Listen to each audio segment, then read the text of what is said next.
Bonjour très chers amis les Verseaux et soyez le bienvenu sur ma chaîne Intuition des Sérines. Voici votre tirage de guidance pour les énergies du mois de mai et j'espère que vous êtes bien. Allez, c'est parti. Pose-toi une question, pas la question habituelle qu'on se pose à propos de l'argent. Une autre question. Si une somme d'argent inattendue arrivait dans ta vie cette semaine, est-ce que tu saurais ce que tu en ferais ? Pas la réponse rapide qui te vient en surface. La vraie réponse. Celle qui dirait quelque chose de vrai sur qui tu es maintenant, sur ce qui te tient vraiment à cœur, sur ce que tu placerais en priorité si la contrainte financière s'allégeait soudainement. Cette question est plus importante qu'on ne le pense, parce que la qualité de ta réponse à cette question détermine en partie la qualité de ce qui s'apprête à arriver dans ta vie. L'argent qui s'approche de toi est réel, il vient. Il a une trajectoire qui converge vers ta réalité concrète et cette trajectoire arrive bientôt à son terme. Mais avant qu'il ne se manifeste, je veux te proposer un dialogue intérieur qui va te permettre de l'accueillir dans des conditions optimales. Parce que recevoir une somme d'argent sans s'être préparé intérieurement est une situation à laquelle beaucoup de personnes ne savent pas répondre adéquatement. Et le résultat, c'est qu'elles laissent filer ce qui leur a été donné sans en tirer le bénéfice durable que la situation aurait permis. Toi, tu vas faire différemment. Tu vas te préparer dès maintenant, par ce dialogue intérieur, pour que la réception soit à la hauteur de ce qui te sera offert. La première chose que je veux te demander de regarder en toi, c'est ta relation actuelle aux questions financières. Quand tu penses à l'argent, qu'est-ce que tu ressens dans ton corps ? Y a-t-il une crispation dans le ventre, une tension dans la mâchoire, une légère anxiété qui s'installe, ou au contraire une certaine neutralité tranquille ? Cette observation honnête de ce qui se passe en toi quand le sujet de l'argent émerge te donne une indication précise de ton état actuel. Si tu remarques une crispation, ce n'est pas grave, mais c'est une information utile. Cela signifie qu'une partie de toi traite encore l'argent comme une source de tension. Et cette partie va devoir être apaisée pour que la somme qui arrive puisse vraiment s'installer dans ton existence sans réactiver d'anciennes anxiétés. L'apaisement de cette zone tendue ne demande pas une thérapie longue.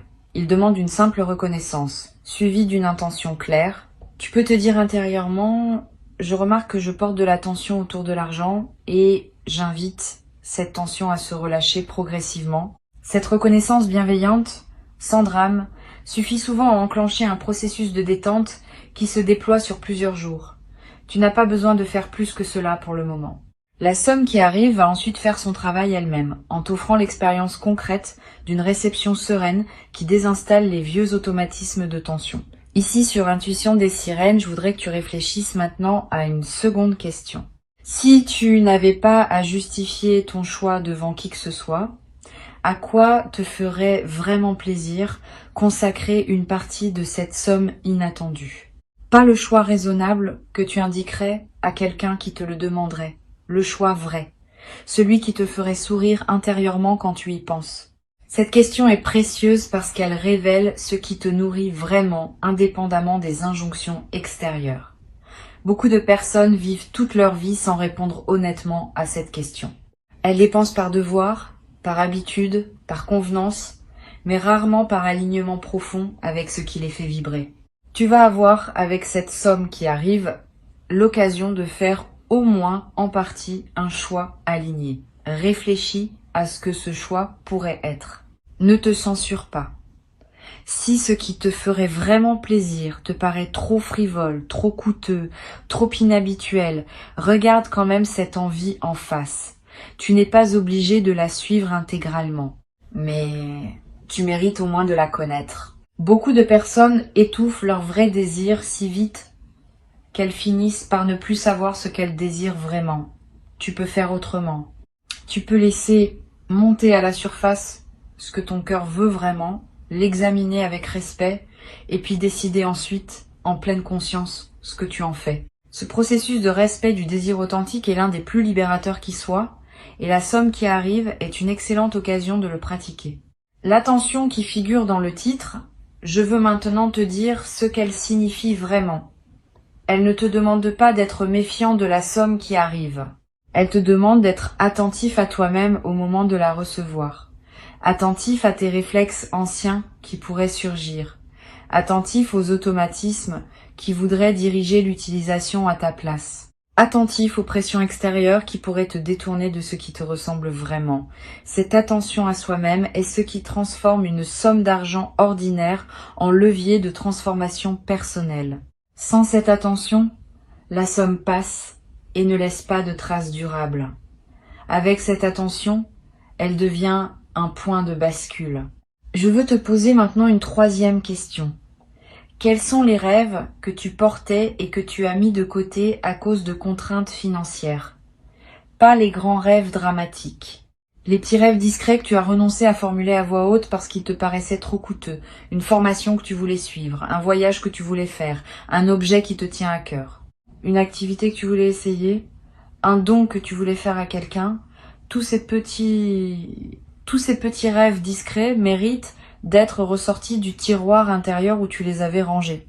Pas pour culpabiliser de les avoir reportés, pour les revoir avec un œil neuf dans le contexte de la possibilité qui s'ouvre maintenant.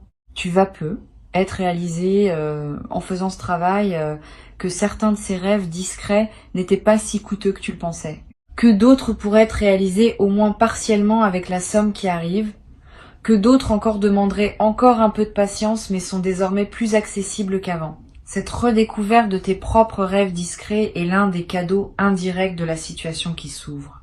Tu vas peu être trouvé dans cette liste une ou deux choses que tu peux désormais te permettre et qui vont enrichir ta vie d'une manière que tu n'avais plus espéré depuis longtemps. Sur Intuition des Sirènes, je tiens à préciser une chose qui peut éviter une erreur commune. Quand une somme d'argent arrive, beaucoup de personnes se précipitent pour réaliser plusieurs rêves en même temps, parce qu'elles ont peur que la somme se dissipe avant d'avoir tout couvert. Cette précipitation produit souvent une dispersion qui dilue le plaisir de chaque rêve réalisé. Mieux vaut choisir un ou deux rêves à honorer pleinement et garder le reste pour plus tard, quand d'autres opportunités se présenteront. La concentration est l'ami de la qualité. La dispersion est l'ennemi de la satisfaction. Cette compréhension simple peut transformer la manière dont tu utiliseras ce qui te sera donné. Tu vas peu être te demander, quand la somme arrivera, s'il faut en parler à quelqu'un de ton entourage. Cette question est importante, et la réponse n'est pas universelle. Elle dépend des personnes spécifiques qui composent ton entourage. Certaines vont se réjouir avec toi sans réserve. D'autres vont projeter leur propre frustration financière et risquer de gâcher subtilement ton plaisir. D'autres encore vont commencer à formuler des demandes qui te mettront mal à l'aise. Choisis donc avec soin à qui tu confies cette information. Tu n'as aucune obligation de transparence totale. Tu peux garder une partie de ce qui te concerne pour toi, surtout dans les premiers temps où tu intègres la nouveauté. Je voudrais te poser une quatrième question. Quelle partie de cette somme te ferait du bien à long terme plutôt qu'à court terme? Pas par devoir d'épargner. Par souci de prolonger l'effet bénéfique de ce qui t'est donné. Une partie qui pourrait être investie dans quelque chose qui produira encore des effets dans plusieurs années. Une partie qui pourrait servir à payer une dette qui pesait sur toi. Une partie qui pourrait être mise de côté pour un projet futur que tu sens venir, mais qui n'est pas encore assez clair pour être réalisé immédiatement. Cette part orientée vers le long terme est précieuse. Elle prolonge l'effet de la somme bien au-delà du plaisir immédiat. Et elle te connecte à une vision plus mature de ta propre vie financière. L'équilibre idéal, à mon sens, entre plaisir immédiat et investissement long terme n'est pas universel. Il dépend de ta situation et de tes priorités. Mais une bonne règle générale consiste à ne pas laisser une somme inattendue se dissoudre intégralement dans des dépenses qui ne laissent pas de traces. Garde au moins une part pour quelque chose de durable. Cela peut être de l'épargne pure.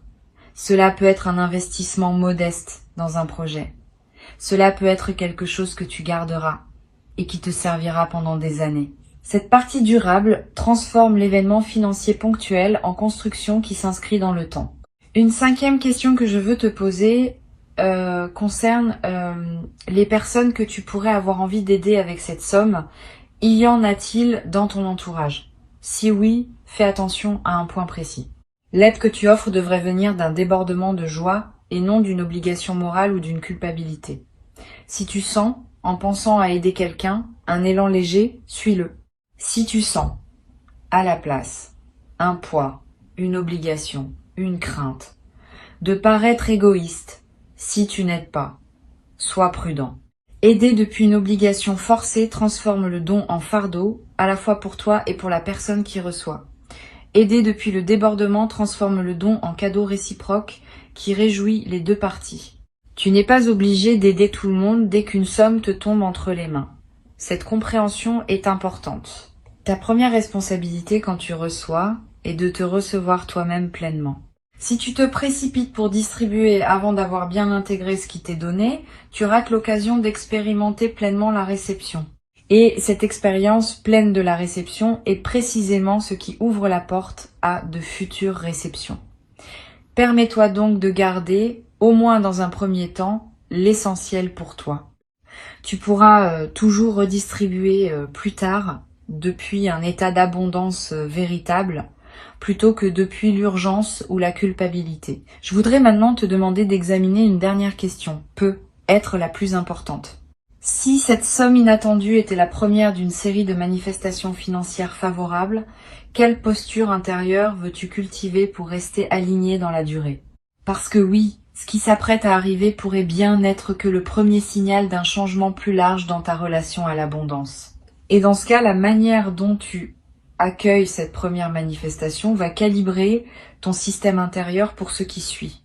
Si tu accueilles avec sérénité et discernement, tu prépares la suite à arriver dans les mêmes conditions. Si tu accueilles dans la précipitation ou la peur, tu risques de fermer le canal qui voulait s'ouvrir plus largement. La posture juste pour accueillir ce qui arrive et préparer la suite consiste en quelques éléments simples. La gratitude sincère, sans en faire trop. Le discernement dans l'utilisation, en honorant à la fois le plaisir et la durée. La discrétion choisie, pour protéger la qualité de ce que tu vis. La présence à toi-même, pour que les choix faits soient vraiment les tiens. Cette posture peut sembler évidente quand on l'énonce, mais elle est rare quand vient le moment de la pratiquer. Beaucoup de personnes la perdent dans l'effervescence de la nouveauté. Toi, tu peux la maintenir parce que tu as pris le temps de la préparer mentalement avant que l'événement arrive. Tu vas peu être éprouvé au moment où la somme se manifestera, une émotion particulière qui ressemble à un mélange de joie, d'incrédulité et de calme. Ce mélange est typique des réceptions bien préparées. Tu n'auras pas l'excitation pure qui submerge et qui passe. Tu auras une émotion plus dense, plus consciente, qui te permettra de vraiment goûter le moment. Ce goût conscient de la réception est ce qui distingue les expériences qui marquent durablement de celles qui passent sans laisser de traces. Tu vas ressentir cette densité émotionnelle. Et tu vas en garder un souvenir précieux, qui te servira de référence pour toutes les futures réceptions, financières ou autres. Sur Intuition des sirènes, j'aime souligner que les questions qu'on se pose avant un événement déterminent en grande partie la qualité de ce qu'on vit pendant l'événement. Tu viens de te poser plusieurs questions importantes. Tu as réfléchi à ta relation actuelle à l'argent. Tu as identifié ce qui te ferait vraiment plaisir. Tu as ressorti des rêves discrets qui méritaient d'être revus. Tu as pensé à la part qui pourrait servir au long terme. Tu as examiné la question de l'aide à apporter aux autres. Tu as réfléchi à la posture intérieure que tu veux maintenir. Ce travail préparatoire ne sera pas perdu. Il va se déployer dans ton expérience effective de la réception, donnant à ce moment une profondeur que la plupart des personnes ne connaissent jamais. Je voudrais te parler maintenant d'une dimension à laquelle on pense rarement. La somme qui arrive va affecter ton sommeil dans les nuits qui suivront, pas seulement parce que tu seras content, plus profondément.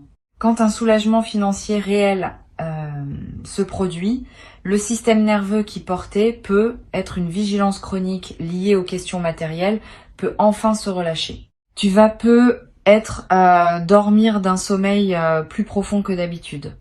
Tu vas peu être faire des rêves apaisants. Tu vas peu être te réveiller plus reposé sans pouvoir précisément l'expliquer. Cette amélioration corporelle est l'un des effets indirects mais réels de la réception.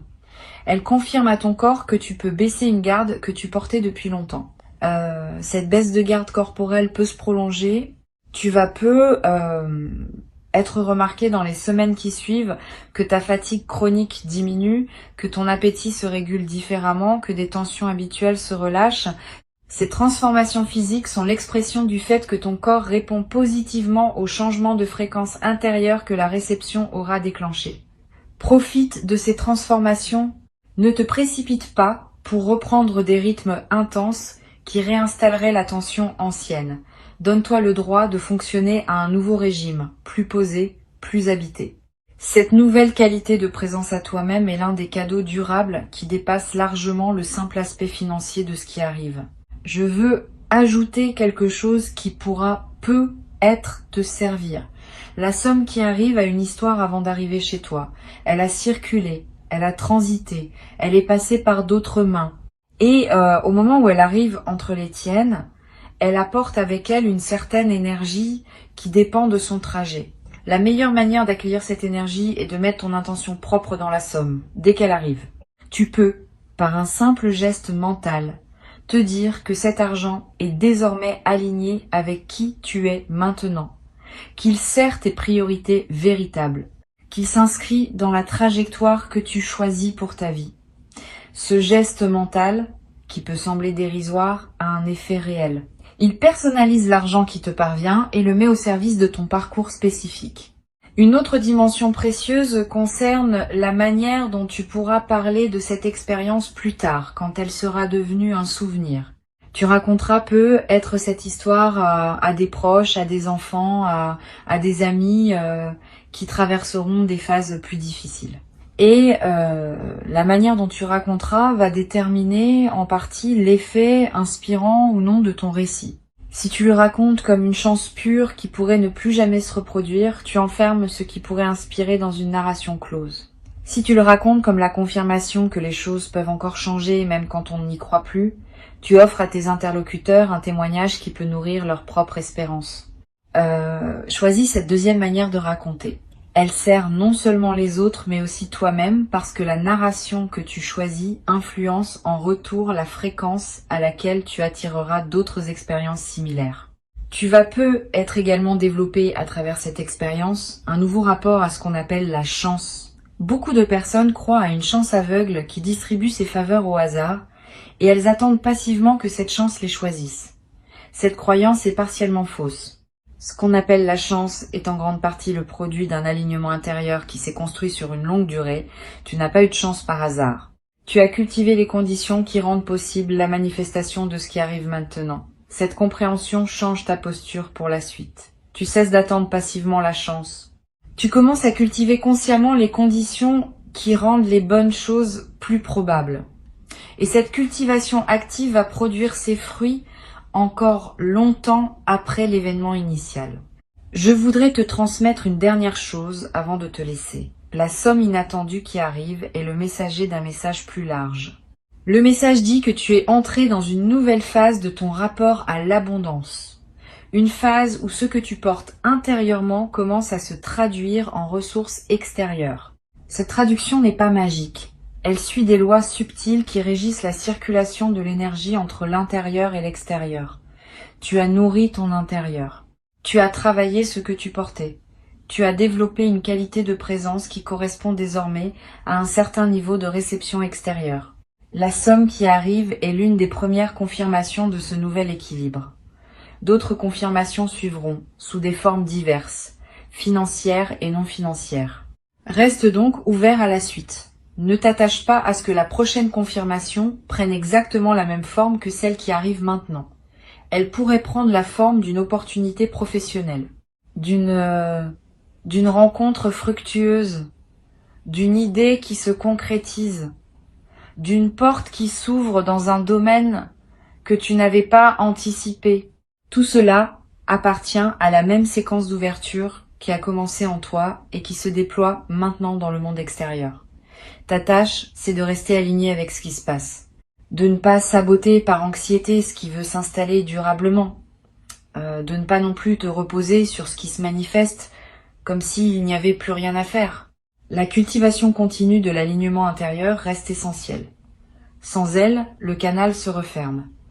Avec elle, le canal s'élargit progressivement. Reçois donc ce qui arrive avec la qualité de présence que tu as construite à travers les questions que tu viens de te poser. Tu es préparé. Avant de te quitter pleinement, je veux te transmettre encore plusieurs perspectives qui vont enrichir ta préparation à ce moment de réception.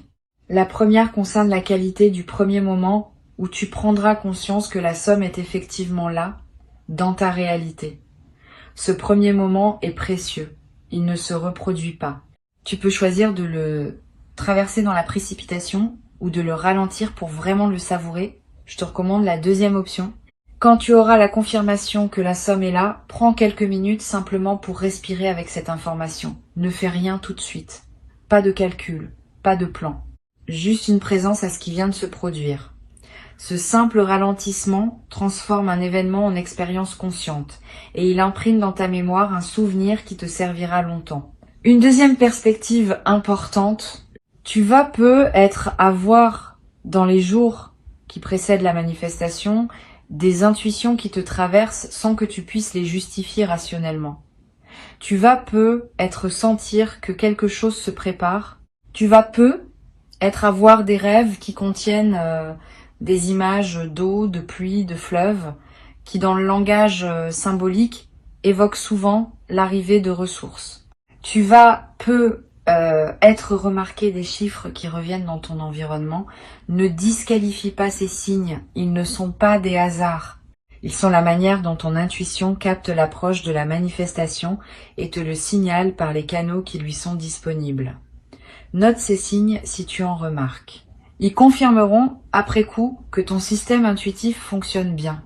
Tu vas peut-être également ressentir, à un moment précédant la manifestation, une sensation de calme inhabituelle. Comme si une tension chronique que tu portais depuis longtemps autour des questions financières s'était relâchée sans cause apparente. Cette détente préalable est un signal très fiable de l'approche de la manifestation. Ton système intérieur sait avant ton mental conscient que quelque chose va se débloquer et il commence à se détendre par anticipation.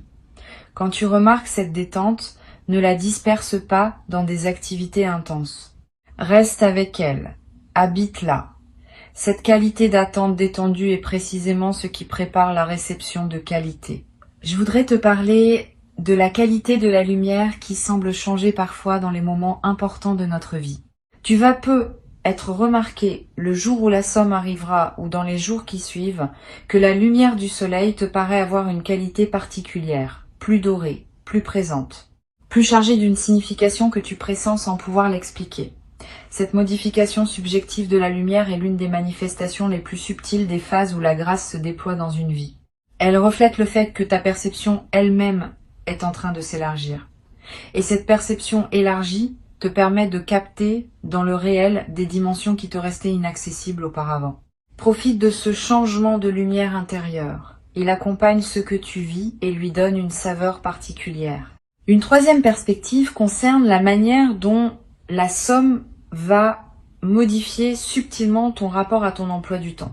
Avant la manifestation peut être que tu courais après le temps. Tu calculais, tu optimisais, tu remplissais chaque créneau. Après la manifestation, tu vas peut-être commencer à respirer différemment dans tes journées. Pas parce que tu auras moins à faire, mais parce que la pression de fond va diminuer. Tu vas pouvoir t'autoriser des pauses, des lenteurs, des moments où tu ne fais rien et où tu te permets de ne rien faire. Cette dilatation du temps personnel est l'un des effets les plus précieux d'un soulagement financier. Elle te donne accès à une dimension de la vie que la pression chronique te cachait. Tu vas être également constaté que tes priorités se réorganisent légèrement. Des activités qui te paraissaient importantes vont sembler moins essentielles. D'autres que tu négligeais vont prendre une nouvelle place. Cette réorganisation des priorités n'est pas une erreur. C'est l'expression d'une lucidité qui se manifeste plus librement quand la pression diminue. Permets cette réorganisation. Suis-la. Elle te conduit vers une vie plus alignée avec ce qui te tient vraiment à cœur. Ne la combats pas en pensant que tu dois maintenir tes anciennes priorités par souci de cohérence. La vraie cohérence, c'est celle qui se met à jour au fur et à mesure que tu deviens plus toi-même. Sur cette chaîne, j'aime souligner que les sommes inattendues ont parfois un effet de catalyseur dans la vie de ceux qui les reçoivent. Elles ne sont pas seulement de l'argent. Elles sont l'occasion de revisiter sa vie, de poser des choix qu'on remettait à plus tard, de prendre des décisions qui demandaient un certain coussin financier pour pouvoir être prises sereinement. Tu vas peut-être prendre, dans les semaines qui suivent la manifestation, une décision importante que tu reportais. Une décision concernant ton lieu de vie. Une décision concernant ton activité professionnelle. Une décision concernant une relation qui demandait à évoluer. Cette décision n'aura pas été directement causée par la somme. Mais la somme aura été le catalyseur qui rendait possible la prise de la décision. Cet effet catalyseur est l'un des aspects les plus précieux des manifestations financières inattendues. Tu vas peut-être avoir l'envie à un moment de marquer symboliquement la réception de cette somme par un geste rituel. Un objet acheté qui te rappellera ce moment. Un repas particulier partagé avec une personne chère. Une journée entière consacrée à une activité qui te fait du bien. Ces gestes symboliques ne sont pas dérisoires. Ils inscrivent l'événement dans le tissu de ta mémoire vivante et ils créent un point de référence auquel tu pourras revenir mentalement plus tard. Quand tu auras besoin dans des moments futurs de te rappeler que les bonnes choses peuvent arriver, tu pourras revenir à ce moment marqué symboliquement. Cette pratique de marquer les moments importants par des rituels personnels est l'une des manières les plus simples de cultiver une mémoire émotionnelle riche. Tu vas également peut-être commencer à voir l'argent autrement, plus largement, pas seulement comme une ressource pour acheter des choses, comme une énergie qui circule à travers toi, qui te traverse, qui peut être orientée vers ce qui te ressemble. Cette nouvelle vision de l'argent n'est pas philosophique abstraite, elle a des effets pratiques. Tu vas peut-être commencer à dépenser différemment, avec plus de conscience, avec plus d'alignement entre ce que tu achètes et ce que tu es. Tu vas peut-être te rendre compte que beaucoup de tes anciennes dépenses c'était automatique, sans réelle satisfaction. Cette prise de conscience peut t'amener à simplifier certains aspects de ta consommation, à concentrer tes ressources sur ce qui te nourrit vraiment. Je voudrais te parler du rôle particulier que joue la générosité dans la durée des bénéfices financiers. Quand on partage une partie de ce qu'on reçoit, sans que ce partage soit forcé ou culpabilisant, on entretient un mouvement de circulation qui maintient le canal ouvert. C'est pas un calcul, c'est une dynamique réelle. Les personnes qui retiennent tout par peur de manquer ferment souvent par cette retenue le canal qui voulait continuer à donner. Les personnes qui partagent un peu, depuis l'abondance et non depuis la culpabilité, gardent le canal ouvert. Cette différence subtile a des effets sur le long terme. Tu peux t'inspirer de cette compréhension pour décider dans la sérénité, d'une part de ce que tu reçois, qui pourrait circuler vers d'autres personnes ou vers une cause qui te tient à cœur. Pas par devoir, par alignement avec ta nature généreuse. Tu vas peut-être traverser à un moment dans les semaines qui suivent une phase de léger doute. Tu vas te demander si tu as bien utilisé la somme, si tu n'aurais pas dû faire des choix différents, si tu n'as pas raté une meilleure option. Ces doutes sont normaux. Ils ne signifient pas que tu as fait des erreurs, ils signifient que tu es une personne consciencieuse qui se soucie de bien faire.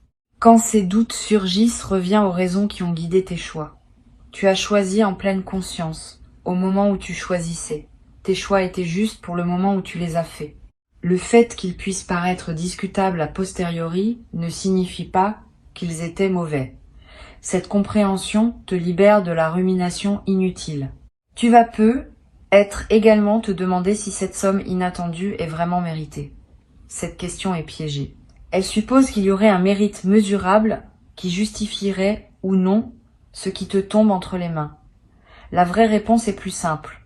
Tu ne mérites pas cette somme au sens d'une rémunération exacte d'efforts comptabilisables. Tu la reçois parce que tu as cultivé une disposition intérieure qui rend la réception possible. Cette disposition est elle-même le résultat de tout un parcours. Donc oui, tu as fait quelque chose pour mériter cela, mais ce quelque chose n'est pas mesurable de manière comptable. Cesse donc de te demander si tu mérites. Reçois simplement en sachant que la réception elle-même est une compétence qui se cultive et que tu l'as cultivée. Tu vas peut-être également ressentir l'envie à un moment de relire cette transmission. Reviens-y quand tu en auras besoin. Les questions que je t'ai posées peuvent te servir non seulement pour cette manifestation-ci, mais pour toutes les manifestations financières futures qui se présenteront dans ta vie. Elles forment un cadre de réflexion utile que tu peux mobiliser à chaque nouvelle réception. Cette appropriation des questions est l'un des bénéfices indirects de notre échange. Tu repars avec un outil de discernement qui dépasse l'événement spécifique qui s'apprête à se manifester. Tu sais ce qui te ferait vraiment plaisir, tu sais ce qui mérite de durer, tu sais à qui partager, tu sais quelle posture maintenir. Cette préparation va se transformer, au moment où la somme se manifestera, en une réception consciente qui honore à la fois le don, le donneur invisible, et toi-même comme destinataire légitime. Cette triple honneur est ce qui distingue les expériences financières profondes des simples transactions superficielles. Tu vas vivre une expérience profonde et tu vas en garder, longtemps après que l'argent lui-même aura été dépensé ou investi, un souvenir qui te nourrira chaque fois que tu en auras besoin pour te rappeler que les bonnes choses peuvent encore arriver dans ta vie à tout moment dès que tu es prêt à les recevoir véritablement.